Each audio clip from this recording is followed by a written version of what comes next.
संध्याकाळच्या जेवणाचा जर कंटाळा आला असेल तर असा बनवा झटपट अख्खा मसूर पुलाव. तर रेड स्टार कुकिंग चॅनलमध्ये आज आपण बनवतो आहे अख्खा मसूर पुलाव. चला तर मग आपल्या रेसिपीला आपण सुरुवात करूया. तर पहिल्यांदा आपण मसाले बघणार आहोत.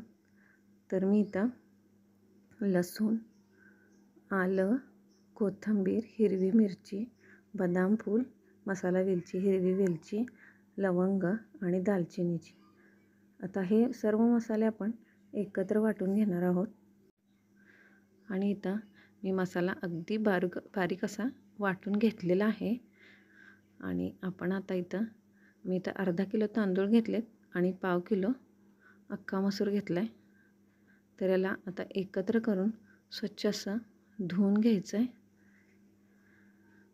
खूपच टेस्टी बनतो हा पुलाव. तर इथं कुकर ठेवलेला आहे गॅसवरती आणि त्याच्यामध्ये मी साधारण 3 चमचे तेल घालून घेतलेलं आहे. आणि एक उभा कांदा चिरून घ्यायचा आहे, मोठा कांदा घ्यायचा आहे आणि लांबडा असा चिरून घ्यायचा आहे आणि अगदी याला लालसर रंगावर भाजून घ्यायचं आहे.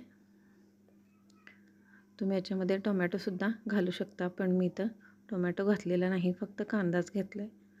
तर याच्यामध्ये आता काळी मिरी आणि तमालपत्री टाकून घेऊया आणि परत एकदा ह्याला हलकंसं भाजून घेऊया. कांदा हलकाच भाजून घ्यायचा आहे आपल्याला, एकदम पण लाल करायचा नाही आहे.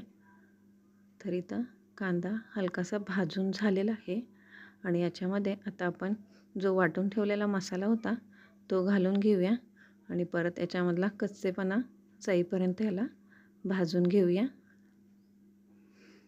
तर याच्यानंतर मी याच्यामध्ये 1 चमचा धनेपूड घालून घेते आणि परत एकदा मिक्स करून त्याच्यानंतर आपल्याला याच्यामध्ये आपण जो धुवून ठेवलेला तांदूळ आणि अख्खा मसूर आहे तो घालून घ्यायचा आहे.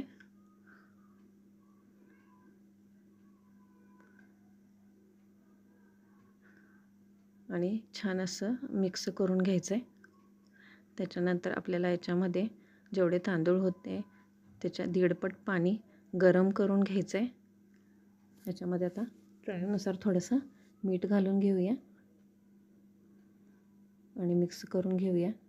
त्याच्यानंतर आपल्याला याच्यामध्ये गरम पाणी घालून घ्यायचं आहे की ज्याच्यामुळे पटकन शिजतो. आणि आता 3 शिट्टे देऊन छान असं शिजवून घ्यायचं आहे.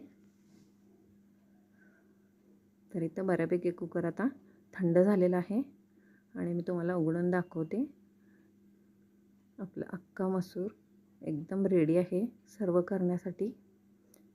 तुम्ही पण असा अख्खा मसूर बनवून खा आणि रेड स्टार कुकिंग चॅनलला सबस्क्राईब करा, लाईक करा आणि शेअर करा.